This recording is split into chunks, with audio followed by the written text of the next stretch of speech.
بسم اللہ الرحمن الرحیم۔ السلام علیکم، میں محمد علی شہزاد۔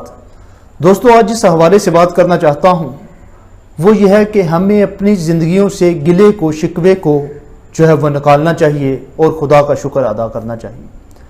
حضرت ابو ہریرہ سے حدیث روایت ہے جس کو امام بخاری اور امام مسلم نے بیان کیا کہ آقا علیہ الصلوۃ والسلام نے فرمایا کہ جب آپ کی کبھی جو نظر ہے صاحب مال یا صاحب اولاد شخص پر پڑے تو اپنے سے جو کم تر لوگ ہیں ان کی طرف جو ہے وہ دیکھ لیا کرو۔ تو بیسک اس حدیث کے اندر آقا علیہ الصلوۃ والسلام نے قناعت کا جو ہے وہ درس دیا ہے۔ تو ہم لوگ جو ہے وہ ہمیشہ گلے شکوے شکایات کرتے رہتے ہیں، کبھی مال کا، کبھی بیماری کا، کبھی جو ہے وہ اولاد کا۔ تو ہمیں اپنی زندگی سے گلے کو شکوے کو شکایات کو جو ہے وہ نکالنا چاہیے۔ میں سمجھتا ہوں کہ جو زندگی ہم گزار رہے ہیں، بہت سارے بے گھر لوگوں کا گھر جو ہے وہ خواب ہے، بہت سارے بیمار لوگوں کا تندرستی جو ہے وہ خواب ہے۔ ہم دیکھتے ہیں کہ بہت سارے لوگ جو ہے وہ معذور ہوتے ہیں، نابینا ہوتے ہیں، بہت سارے بے روزگاروں کا روزگار جو ہے وہ خواب ہے، اور بہت سارے مقروض لوگوں کا قرضہ اتر جانا جو ہے یہ ایک خواب ہوتا ہے، اور بہت سارے گمنام لوگوں کی جو ہے وہ شہرت رکھنا یہ ایک خواہش ہے، خواب ہے۔ ایک واقعہ بیان کرنا چاہتا ہوں۔ ایک بادشاہ تھا، اس کا ایک بیٹا تھا، وہ اس بیٹے کو 15 سے 20 سال جو ہے وہ گھر سے باہر نہیں لے کر گیا تھا۔ ٹائم گزرا، ایک دن اس نے کہا کہ بیٹا میں آپ کو آج پورے ملک کی سیر کروانا چاہتا ہوں۔ جب سیر کروائی، گھر واپس لے کر آیا تو کہا کہ بیٹا آپ نے کیسا محسوس کیا، کیسا فیل کیا؟ تو اس نے کہا کہ ابا جان میں نے یہ فیل کیا کہ ہم تو بڑے غریب لوگ ہیں۔ پوچھا بیٹا کیسے غریب ہیں؟ تو فرمایا، اس نے کہا کہ ابا جان ہمارے پاس صرف ایک تالاب تھا، تو میں نے راستے میں دیکھا لوگ بچے جو ہے وہ نہر میں نہا رہے تھے۔ ہمارے پاس جو ہے وہ صرف 2-3 جو ہے وہ کتے تھے۔ میں نے راستے میں ایک جھگیوں والوں کو دیکھا تو ان کے پاس 5-7 جو تھے وہ کتے تھے۔ ہمارے پاس جو ہے وہ تھوڑا سا سبزہ ہے۔ میں نے راستے میں دیکھا کہ دور دراز تک جو ہے وہ سبزہ ہی سبزہ تھا۔ تو کہنے کا مطلب یہ ہوا کہ ناظرین، جب خیالات غریب ہو جائیں تو انسان غریب ہو جاتا ہے، خیالات میر ہو جائیں تو انسان میر ہو جاتا ہے۔ وہ سوچتا ہے کیا ہوا کہ اگر دولت کم ہے، والدین بھی دولت ہیں، حسن بھی دولت ہے، تندرستی بھی دولت ہے، جوانی بھی دولت ہے، علم بھی دولت ہے، تو دولت صرف مال کا، پیسے کا نام نہیں، شہرت بھی دولت ہے۔ تو دولت کی تو بہت ساری اقسام ہیں۔ خیال میر ہو جائے تو انسان اس انداز سے بھی سوچ سکتا ہے کیا ہوا کہ بادشاہ بھی اسی صورت سے دودھ لیتا ہے جس سے عام انسان لیتا ہے۔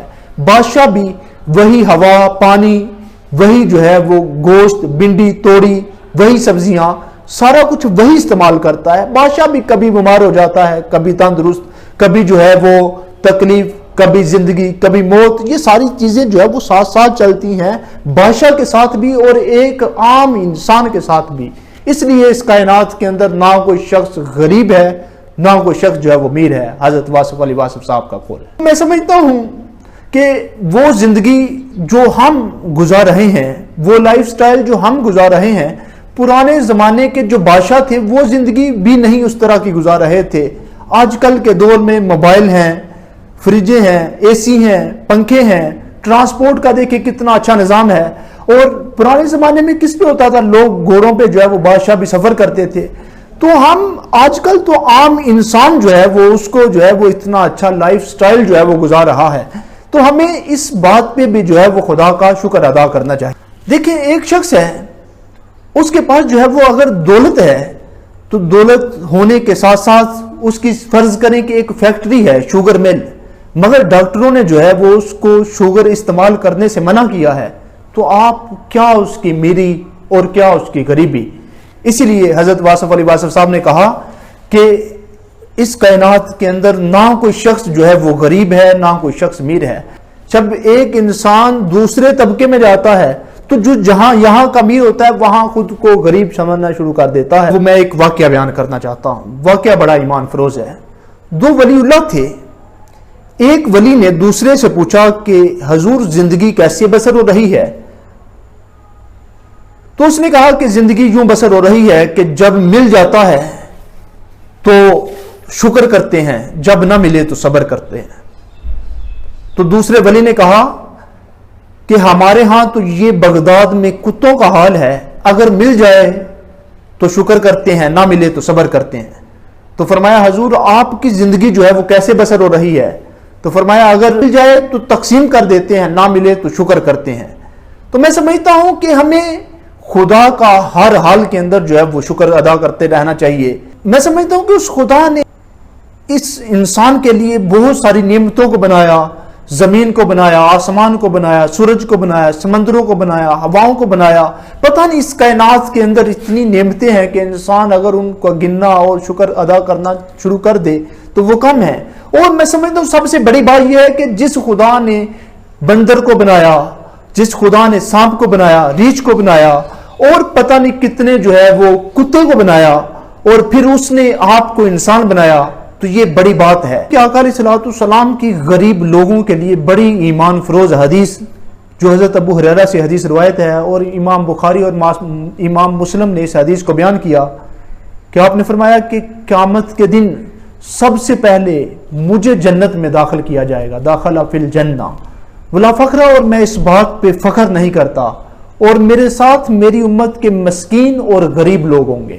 تو یہ آقا علیہ الصلوۃ والسلام کی اپنی امتیوں کے ساتھ جو ہے وہ محبت اور پیار ہے، اور میں سمجھتا ہوں کہ ہمیں اپنی زندگیوں پر جو ہے وہ جہاں بھی ہوں، جس حال میں بھی ہوں، تو ہمیں اس حال میں جو ہے وہ خدا کا شکر ادا کرنا چاہیے۔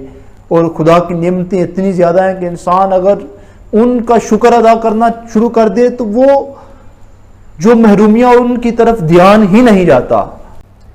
بلکہ اگر جو ہے وہ ہم حدیث کی بات کریں تو حدیث کے نظریے کے مطابق تو اصل غریب انسان تو وہ ہے کہ آقا علیہ الصلوۃ والسلام نے فرمایا کہ جس نے لوگوں کا مال کھایا ہوگا ناحق طریقے کے ساتھ، تو وہ شخص جو ہے وہ سب سے غریب ہے، کہ جس کے گرد قیامت کے دن جو ہے وہ لوگ جمع ہوں گے، اور اللہ پاک اس شخص کی جو ہے وہ نیکیاں ان لوگوں کو دے دے گا، اور جب اس شخص کی نیکیاں ختم ہو جائیں گی تو پھر اللہ پاک دوسرے لوگوں کے گناہ جو ہے وہ اس شخص کے پلڑے میں ڈال دے گا۔